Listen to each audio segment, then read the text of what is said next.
Hi friends, welcome to channel. Karthigai Deepam சீரியல்ல கார்த்திக் வந்துட்டு தீபாவை கொலை பண்ண வந்த ரவுடியை கண்டுபிடிச்சிடறாருங்க. அந்த ரவுடியை கண்டுபிடிச்சதோட மட்டும் இல்லாம விசாரிச்சுக்கிட்டு இருக்காங்க போலீஸ். ஆனா அவன் வந்துட்டு கரெக்டான ஒரு உண்மையை சொல்லவே மாட்டேங்கிறான். ரவுடியும் என்னென்னமோ பாத்தீங்கன்னா மழுப்பு முயற்சி பண்ணிட்டு இருக்கும் போது ரம்யா பாத்தீங்கன்னா நேரா போலீஸ் ஸ்டேஷனுக்குள்ள வந்துடுறாங்க. கார்த்தியும் அதிர்ச்சியாகிறாரு. இவங்க எதுக்காக இங்க வரணும் அப்படின்னு சொல்லிட்டு, சொல்லுங்க மேடம், எதுக்காக இங்க வந்திருக்கீங்க அப்படின்னு சொல்லிட்டு கார்த்தியும் கேக்குறாரு.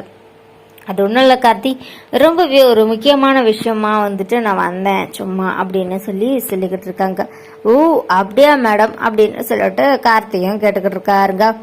அண்ட் அதுக்கப்புறமேட்டு, சரிங்க கார்த்திக், நீங்க இங்க எதுக்காக வெயிட் பண்ணிட்டு இருக்கீங்க, என்ன ஆச்சு அப்படின்னு கேக்குறாங்க. அது ஒரு ஃபேமிலி இஷ்யூ அப்படின்னு சொல்லிட்டு அவங்களுக்குமே கார்த்திகை முழுசா சொல்லாம சொல்லிடுறாரு.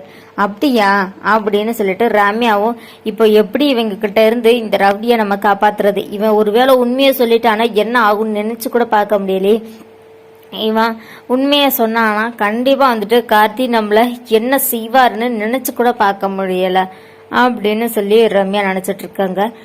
கண்டிப்பா நம்ம இதை எப்படியாச்சும் தடுத்தே ஆகணும். அப்ப என்ன செய்யலாம் அப்படின்னு சொல்லிட்டு கார்த்தியோட மைண்டை மாத்திரலாம். கார்த்தியை கூப்பிடுறாங்க ரம்யா. கார்த்தி என்ன மேடம் என்னாச்சு, எதனாச்சும் உங்களுக்கு ப்ராப்ளமா அப்படின்னு சொல்லிட்டு கேக்குறாரு. இல்ல கார்த்தி, அது நான் எப்படி சொல்றது, ஃபேக்டரியில ரொம்பவே கஷ்டமான ஒரு விஷயம். யார் இதை என்ன இன்கம் டேக்ஸ்ல மாட்டி விட்டதுன்னு நான் கண்டுபிடிச்சிட்டேன் அப்படின்னு கார்த்தியை கூப்பிட்டுட்டு அப்படியே கிளம்பிடுறாங்க.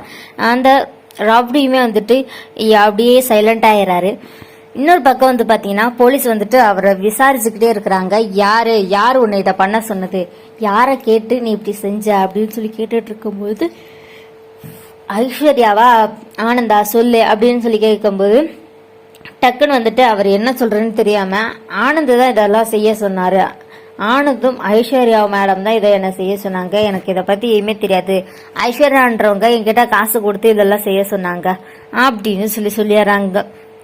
நிஜமாவா அப்படின்னு கேட்கும்போது, நிஜமாவே ஐஸ்வர்யான்றவங்க தான் எனக்கு கிட்ட காசு கொடுத்து இதெல்லாம் செய்ய சொன்னாங்க, எனக்கு இதை பத்தி எதுவுமே தெரியாது, அவங்க காசு கொடுத்தாங்க நான் செஞ்சேன் அவ்வளவுதான் அப்படின்ற மாதிரி சொல்லிடுறாருங்க. இதை கேட்டோடனே கார்த்திக்கு பயங்கரமா கோவம் வருது. இந்த ஐஸ்வர்யாவை நீ என்ன பண்றேன்னு பாருன்னு சொல்லிட்டு ஐஸ்வர்யா இருக்கிற இடத்துக்கே நேரா போயிட்டு ஐஸ்வர்யா கிட்ட பயங்கரமா சண்டை போறாருங்க. செம இன்ட்ரெஸ்டா போயிட்டு இருக்கு கார்த்திகை தீபம் சீரியல். இந்த வீடியோ உங்களுக்கு பிடிச்சிருந்தா லைக் பண்ணுங்க, ஷேர் பண்ணுங்க. இது இருக்கும் நீங்க நம்ம சேனலை சப்ஸ்கிரைப் பண்ணலன்னா சப்ஸ்கிரைப் பண்ணிக்கோங்க. கூடவே இருக்க பெல் ஐக்கான மறக்காம கிளிக் பண்ணிக்கோங்க. ஓகே ஃப்ரெண்ட்ஸ், தேங்க்யூ ஃபார் வாட்சிங்.